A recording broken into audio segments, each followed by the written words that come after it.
तिथं बसा प्लीज.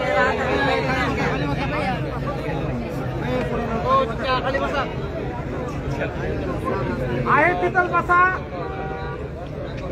आपल्याला सूचना दिलेल्या आहेत, कोणीही काही अजिबात कुठलाही धावपळ गोंधळ करू नका. आपल्यामधले फक्त एक जण बोलतील. फक्त केज या ठिकाणी मस्सा जोगून जरांगे पाटील केजला जे रस्ता रोको सुरू आहे त्या ठिकाणी जरांगे पाटील हा रस्ता साठी लोकांना भेटायला आलेला आहे. त्या ठिकाणी आपण सर्वजण आता केज मध्ये आहोत. केज मध्ये सुद्धा रात्रीपासून तर सकाळपासून आज रस्ता रोको सुरूच आहे. केज अख्खं बंद आहे या ठिकाणी.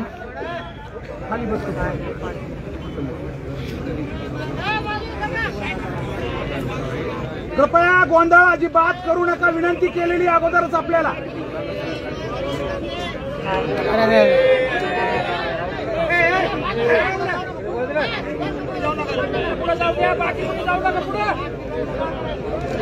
अरे बाजूला आले सगळे,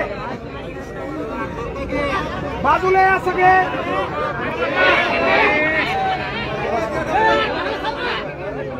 तुम्हाला सांगितलेलं ना अगोदर. दादा इथे दादा 2 मिनिट शांत.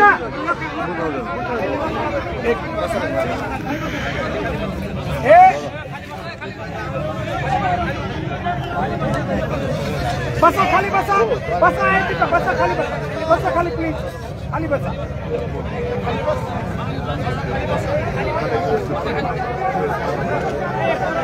एक मिनिट.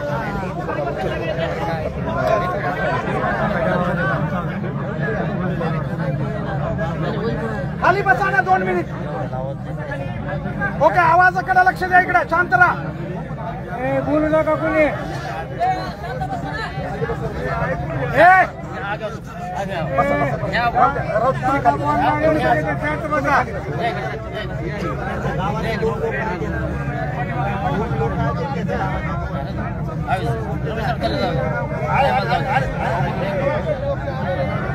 खाली बसा.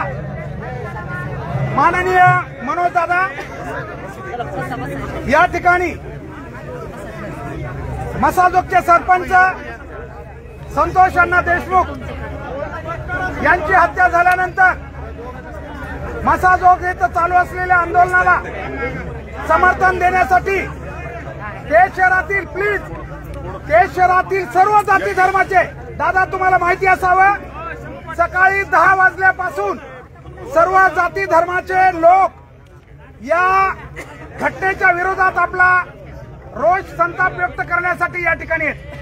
मागणी आहे या घटनेतील आरोपी अटक झाले पाहिजेत आणि त्यांच्यावर कठोर कारवाई झाली पाहिजे.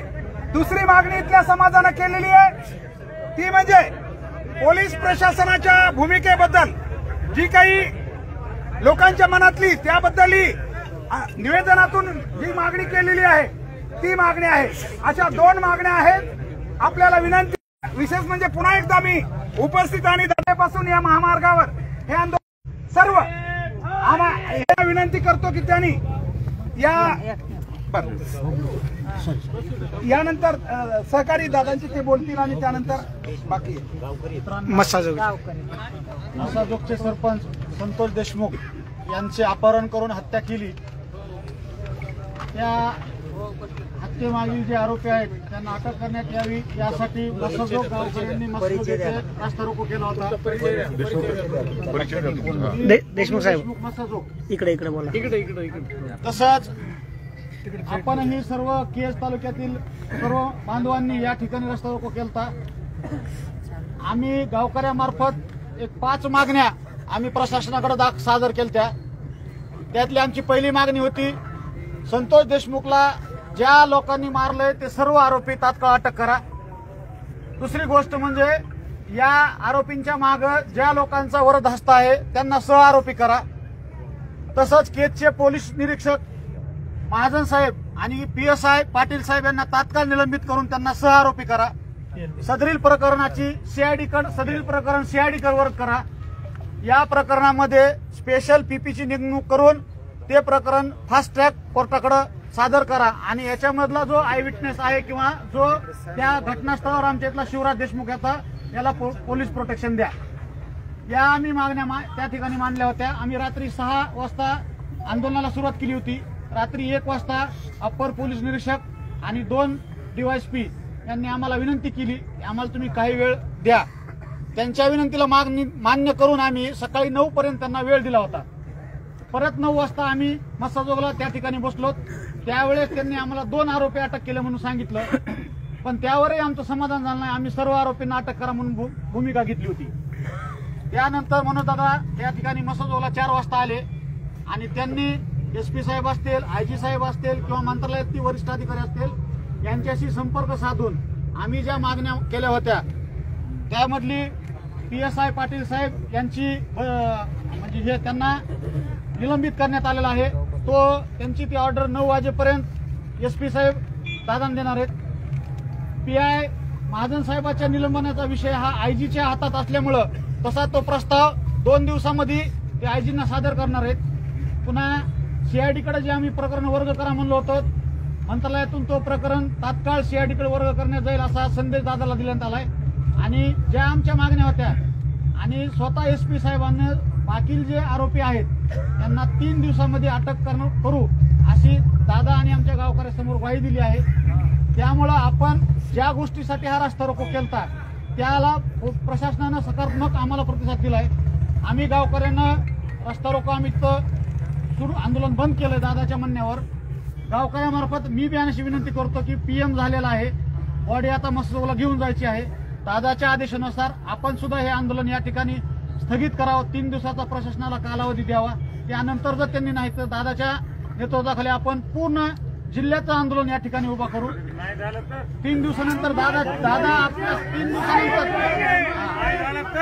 दादा सांगू त्याबद्दल दादा सांगतील, दादा सांगाले कुणी दादा बोलणार आहेत तेवढं दादाचं तुम्ही ऐकून आपल्याला त्यांचा आधार आहे, अजिबात मध्ये बोलू नका. त्यांचा आदेश फायनल जे काय असेल.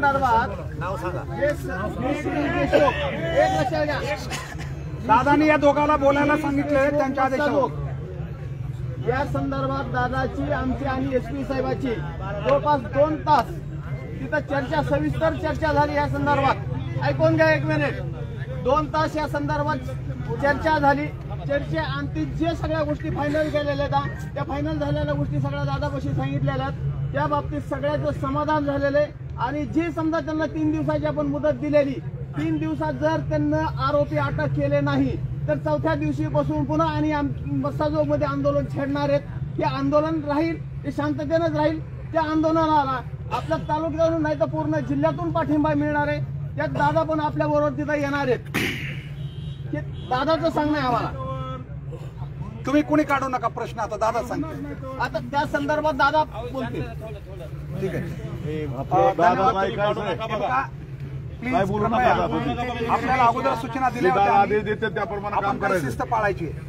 तर यानंतर माननीय संघर्ष योद्धा मनोजदादा जरांगे पाटील यांना विनंती करतो की त्यांनी या प्रसंगी केजचं हे दादा जवळजवळ सकाळी 1,500 लोक या ठिकाणी या चौकामध्ये बसून होते.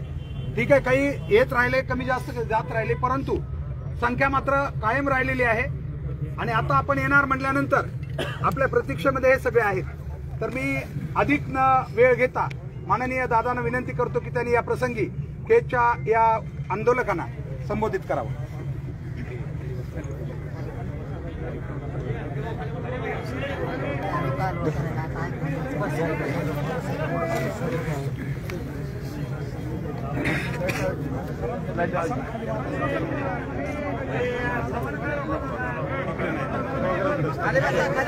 गुण साहेब सगळे शांत मध्ये ऐका, शांत रीतीमध्ये.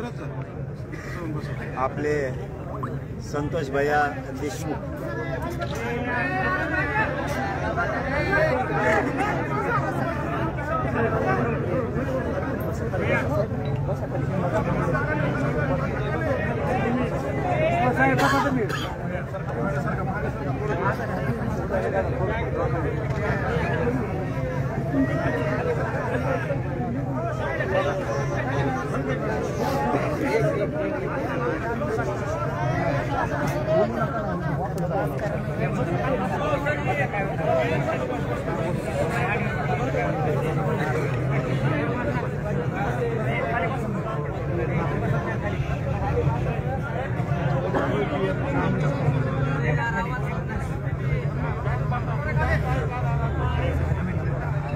आलं की 10-15 मिनिट बोल ना.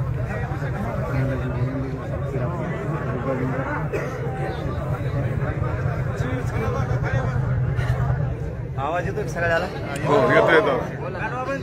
येतोय. आपले मस्साजोगचे सरपंच संतोष भैया देशमुख यांची काही गुंड लोकांनी, ज्यांना प्रत्येक वेळेस फक्त जातीवाद आणि जातीवादच आठवतो, अशा लोकांनी त्यांचं अपहरण करून हत्या केली. मी माझ्या मनाचं याच्यामध्ये काही केलेलं नाहीये, तुम्हाला माहिती असावं म्हणून सांगतो. गाव आज सगळ्या दुःखात डुबलंय. आपला केस तालुका पण सगळा दुःखात आहे, तसाच महाराष्ट्र सुद्धा. ज्या गावकऱ्यांच्या मागण्या होत्या त्याचप्रमाणे मी आलेल्या 2 घंट्यात काम केलं. त्यासाठी इथं साक्षाला 2 गावकरी सुद्धा आहेत. ते म्हणले त्याच्या पुढं आपण गेलेलो नाही. त्यांनी जे जे सांगितलं तेच आपण केलं. आपल्या मनाचं काही चालवलं नाही, हे तुम्हाला अगोदर क्लिअर करतो. कारण जो तसा तुमचा भाऊ आहे तसाच आपला सुद्धा भाऊ आहे. त्यामुळे त्यांचं म्हणणं होतं की त्या आरोपीला अटक झाली पाहिजे. त्यातले 2 आरोपी रात्री पकडलेत. त्यांनी काही टीमा तयार करून आरोपीचा शोध त्यांना लागतोय, तर त्यांनी तिकडे त्या गाड्या पाठवल्या. हे एक काम त्यातलं आपण त्यांच्या साक्षीनं समक्षानं केलंय. त्यांचं दुसरं म्हणणं होतं केज पोलीस स्टेशनचं ते महाजन आणि पाटील हे निलंबित झाले पाहिजे. तर एसपीच्या अधिकारात PSI येत आहेत, तर ते इथं असल्यामुळं मस्साजोगला त्यांना ते करता आलं नाही. तर त्यांनी सांगितलं मी 9 वाजेपर्यंत, म्हणजे आत्ता ते 10 वाजेपर्यंत त्याला निलंबित करण्याचं पत्र मलाही देतो आणि गावकऱ्यांना पण देतो. बरोबर का भाऊ? बरोबर. कारण त्यांना ज्यावेळेस हे हो म्हणल्याशिवाय, गाव हो म्हणल्याशिवाय मी हो म्हणलेलो नाही, म्हणून तर वेळ गेला. मला जर तुमच्या पुढे जायचं असतं आल्याबरोबर सांगितलं असतं मी असं असं करा. मी गावाच्या पुढे गेलो नाही, कारण गावाचं दुःख ते आपलं दुःख होतं सगळ्यांचं, म्हणून ते त्याला निलंबित करतो म्हणून सांगितलं लगेच. दुसरा ते महाजन आहे, ते त्यांच्या अधिकारात येत नाही, त्याला आयजीला अहवाल पाठवायला लागतो त्यांना. त्यांनी सांगितलं तोही अहवाल मी लगेच पाठवतो, 2 दिवसाच्या त्यालाही आम्ही निलंबित करतो. आणि हे गावकऱ्याला ज्यावेळेस पटलं त्याच वेळेस आपण हो म्हणलो, तोपर्यंत म्हणलो नाहीत, नसता आपण उठत नव्हतो. त्याच्यानंतर त्यांचं CID मार्फत चौकशी करा ही मागणी होती. तर SP साहेबांनी स्वतः गावकऱ्यांना सांगितलं की आम्ही ते गठीत करतोय आणि CID मार्फत ती चौकशी आम्ही करतोय म्हणून. त्यांना आयजीने सांगितलं, कारण ते आयजीच्याच अधिकारात येतं, सरकारच्या अधिकारात येतं, ते SPच्या अधिकारात येत नाही. म्हणून त्यांचा निरोप त्यांनी अगोदर घेतला. त्याच वेळेकडे मीडियात आणि गावकऱ्यात SPनी स्वतः शब्द दिला तिथं की आम्ही हे करून घेतोय. त्यांचं दुसरं म्हणणं होतं की सरकारी वकील नेमायचा, तोही त्यांनी नेमायचं कबूल केलंय आणि नेमतो म्हणून पण सांगितलं. आता याच्या पलीकडं जर धोका दिलाच तर मी पण सरकार नाहीये, तुम्ही पण नाहीये. आपण लढणार शेवटपर्यंत, न्याय मिळेपर्यंत. त्या कुटुंबाच्या आपण सगळेजण पाठीशी राहून, मी सुद्धा राहीन असा त्यांना शब्द दिलाय. आपण लढून, याच्यात जरी धोका दिला शब्द देऊन तरी पुन्हा लढू. पण खरं माघार याच्यासाठी घेतली, माघार म्हणजे की त्यांनी हे मान्यच केलंय शेवटी आपला देवा इजलाय, आपला भाव आपल्यातून गेला. 24 घंटे झाले भाऊ, त्या देहाची विटंबना नको. किती वेळ आपण इथं ठेवणार आहे? सरकार छळ करायले, ते त्या बॉडीची विटंबना करायला लागले. मग आपण तरी किती वेळ सहन करायचं? म्हणून आपल्याला ते PM करून अंत्यसंस्कार करणं गरजेचं आहे. जास्त वेळ नाही ठेवू शकत आपण ते. आपण पुन्हा लढू. याच्यात धोका दिला तर आपण लढून पुन्हा त्या कुटुंबाला न्याय देऊ. पण खरी गोष्ट इथं आली की आता 24 घंटे उलटून गेले. त्या भावाची विटंबना द्यायची, आपण उघड्या डोळ्याने बघायची. एकतर खून झालाय, त्या कुटुंबावरती प्रचंड संकट कोसळलंय आणि त्याच्यात पुन्हा आपण त्या बॉडीची सुद्धा आपण इथं त्याचा छळ सरकार करायला लागलंय. आपणही विटंबना करायची, हे काय वाईट वाटत होतं. म्हणून ते सगळ्यांनी मिळून निर्णय घेतला की आपण याच्यावरती ठाम राहू. आणि त्यांनी त्या बाकीच्या त्यांच्या जेवढ्या काय मागण्या होत्या त्या मान्य केल्यात.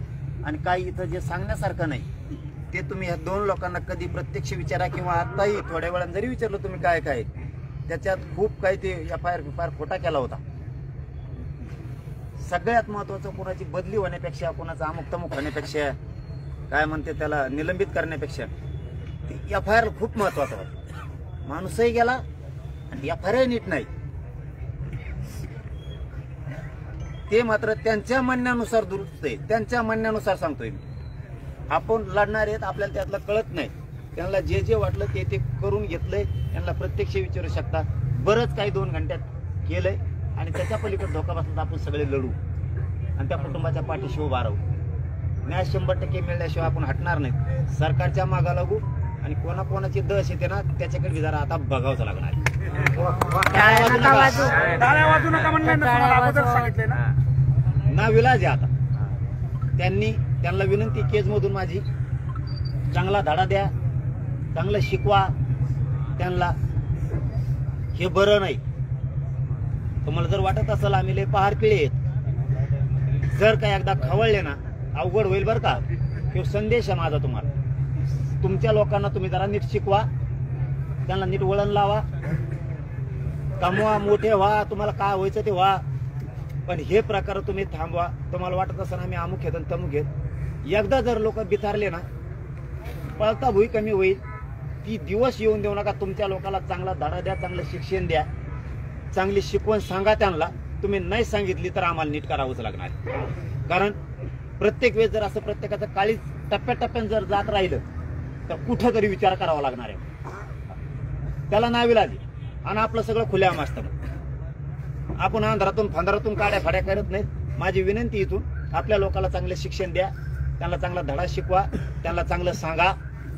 इथून पुढे तरी काही गोष्टी व्हायला नको. जर झाल्या तर नाविलाजानं या समाजाला नाविलाजानं जशाल तसं उत्तर द्यावं लागणार. आपल्या भावासाठी आपण सगळे थांबू. मला वाटतं ते PM होऊन 24 घंटे झाले, ते PM करून आपण त्यांच्यावर अंत्यसंस्कार करू आणि त्या कुटुंबाच्या पाठीशी राहू. सरकारने याच्यात धोका दिला तर आपण लढू त्या कुटुंबासाठी आणि न्याय मिळवून घेऊ. ना त्या दोघांना दोष देऊ, ना मला देऊ, ना तुम्हाला देऊ. आपण लढू. यांनी धोका दिला तर आपले लोक एकत्र राहू आणि आपण या कुटुंबाला न्याय मिळवून देऊ. त्यांना जास्तीत जास्त शिक्षा होईल हे आपलं टार्गेट ठेवा. अशी माझी सगळ्यांना विनंती. आपण त्या भावाचे अंत्यसंस्कार करून घेऊ असं मला वाटतंय. शेवटी तुमचा निर्णय, तुम्ही सांगाल ते मी करायला तयार. योग्य तुम्ही तुमच्या वतीनं सांगा, कोण सांगा. आदरणीय मनोज दादा, संपूर्ण लोक आपलीच प्रतीक्षा करत होते आणि जे आपण या ठिकाणी सांगितलं अगदी रास्त आहे. तुम्ही सगळ्या संविधानात्मक भाषेचा वापर करून सांगितलंय की लढा पुन्हा उभारता येऊ शकतो, परंतु प्रेताची विटंबना ही योग्य नाहीये. याच्यात कुठलं माघार वगैरे काही नाहीये, परंतु ती वेळेत काही गोष्टी आहेत. मानवी जीवनात ज्या गोष्टीला महत्व आहे ते झालं पाहिजे हे आपण सुचवलेलं आहे आणि आम्ही सर्व केजवासी आहे. आम्हाला याचा पुन्हा आहे की सगळ्या जाती धर्माचे लोक याच्यात अगदीच या सहभागी आहेत या आंदोलनामध्ये, या न्याय मिळवण्याच्या प्रक्रियेमध्ये. तर आपण दिलेलं हे सगळं आम्हाला मान्य आहे आणि ते स्वीकारून आज जसं आपण म्हणालात, ज्यांच्याच्यानं शक्य आहे म्हणजे ज्यांना त्याने अंत्यविधीसाठी येऊ शकता नंतर आपल्या वेळेत. बाकी या ठिकाणी आम्ही मसाजोगचे जे काही 2 नागरिक आहेत त्यांनी जी भूमिका मांडली आहे त्यांचा लढा पुन्हा उभा राहिला तर नक्कीच त्या लढ्याला पुन्हा केज तालुक्यातून हे आंदोलन तितक्याच ताकदीनं उभा राहील आणि त्यांना समर्थन देईल. एवढंच दादांना या ठिकाणी केजवासियांच्या वतीनं आणि उपस्थित सर्व समाजाच्या वतीनं आम्ही सांगू इच्छितो. आणि आपण आलात या ठिकाणी आमच्या म्हणजे आंदोलनाची दखल घेऊन भेट दिली त्याबद्दल सर्वांच्या वतीनं आभार. धन्यवाद. त्याच्यानंतर